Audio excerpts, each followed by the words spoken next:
সূরা ইউনূস ৮১ এবং ৮২ এই ২ আয়াতকে ৪১ বার পাঠ করে ওই লেবুর মধ্যে দম করে দিবেন। দিয়ে রোগীটার নাম আর তার বাবার নাম বা মহিলা হলে মায়ের নাম ধরে বলবেন, দিয়ে মুয়াক্কেলকে জাগ্রত করবেন।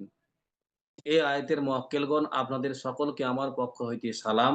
অনুগ্রহ করে আমার সালামখানা গ্রহণ করুন। মহান রব্বুল আলামিনের হুকুমে এই অমুক বিনতে অমুকের যদি জিনের সমস্যা থাকে, এতটুকু লিখুন। হযরত আবার একটু বললে ভালো হতো, আমি তো বুঝি নাই। কোনটা হযরত? বলেন, বলেন। এই যে এখন মাত্র ঢুকছি তো, প্রথম থেকে কি বলছেন আমি তো শুনিনি, এইজন্য। আচ্ছা, একবার বলে দিচ্ছি আমি, এটুকু সাথীদের কাছ থেকে নিয়ে নিবেন হযরত। আচ্ছা, আচ্ছা, ওকে। ১ম আমি বলে দিচ্ছি, আপনি লিখতে পারলে দেখুন, লিখুন নিজের ভাষায়। ১ম এ একটা পাতি লেবু নিবেন। লেবুটা নিবেন, খাবার যেগুলো আমরা ভাত দিয়ে খাই। এবার রুগী দূরে হোক বা কাছে হোক সমস্যা নেই। আপনি রুগীর নাম এবং তার বাবার নাম নিবেন। যদি ছেলে থাকে, মহিলা থাকলে তার নাম এবং তার মায়ের নাম। দিয়ে একটা লেবুর উপরে আপনি রুগীটার নাম আর তার ছেলে থাকলে বিন তার বাবার নাম। তারপর মহিলা হলে মেয়েটার নাম বিনতে তার মায়ের নাম। দিয়ে ইস্তেগফার, দরুদে ইব্রাহিম ৭ বার ৭ বার পড়ে সূরা জিন মোকাম্মাল ৩ বার পড়ে ৩ টি দম দিবেন। তারপর সূরা ইউনূসের ৮১-৮২ এই ২ আয়াতকে আপনি ৪১ বার পড়ে আপনি ৪১ টা দম দেন অথবা ১ টা দম দেন। তারপরে এই আয়াতের মুয়াক্কেলগুলোকে জাগ্রত করবেন। এই আয়াতের সম্মানিত খাদেম মুয়াক্কেলগণ, মহান রব্বুল আলামিনের হুকুমে আপনারা জাগ্রত হন। আমার সালামখানা কবুল করুন। এই অমুক বিনতে অমুকের রোগীর যদি জিন জাদুর সমস্যা থাকে তা আলামত জাহির করে দিন। এতটুকু, আর কিছু না হযরত।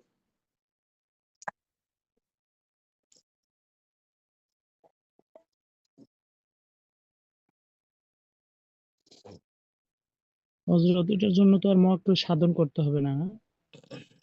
জি না হযরত, মুয়াক্কেল সাধন লাগবে না। এরা হচ্ছে আপনার ওই আয়াতের মুয়াক্কেল। এদেরকে মহান রব্বুল আলামিন মানব জাতির জন্য ছেড়ে দিয়েছে। যেমন আমাদের মাঝে পুলিশ প্রশাসন ছেড়ে দিয়েছে। বুঝতে পারছেন হযরত? সেবার জন্য। এই সেবা করতে গিয়ে অনেক সময় খারাপ পুলিশ বেরিয়ে যাচ্ছে। তো জিনদের মধ্যেই সেবা করতে এসে নুরি মুয়াক্কেলের জায়গায় শিবলি মুয়াক্কেল চলে আসে।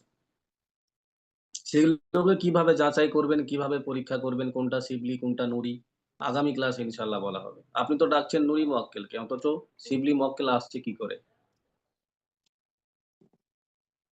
সেটা পরে ক্লাসে ইনশাআল্লাহ বলা হবে।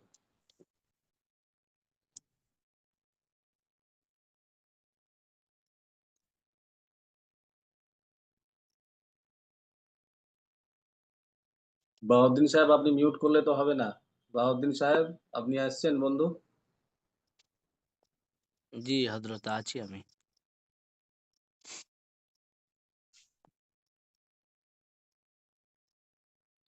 বলেন, অসুবিধা নেই। ঠিক আছে।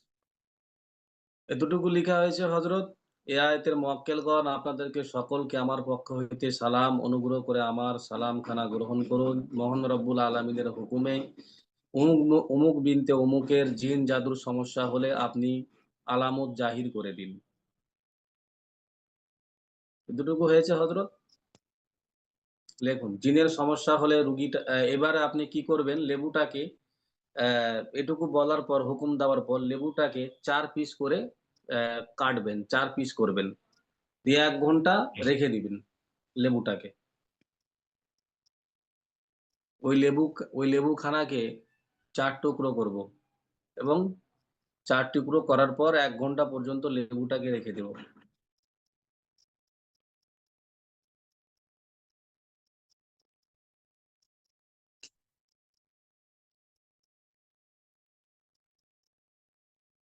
জহিরুদ্দিন সাহেব বুঝতে পারেন নাই হযরত?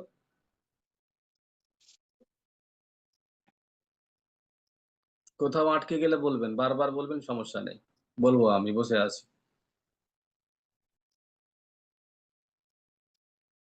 হুকুম লাগানোর পর লেবুটাকে ৪ টুকরো করে দেব। তারপর ১ ঘন্টা ওয়েট করব।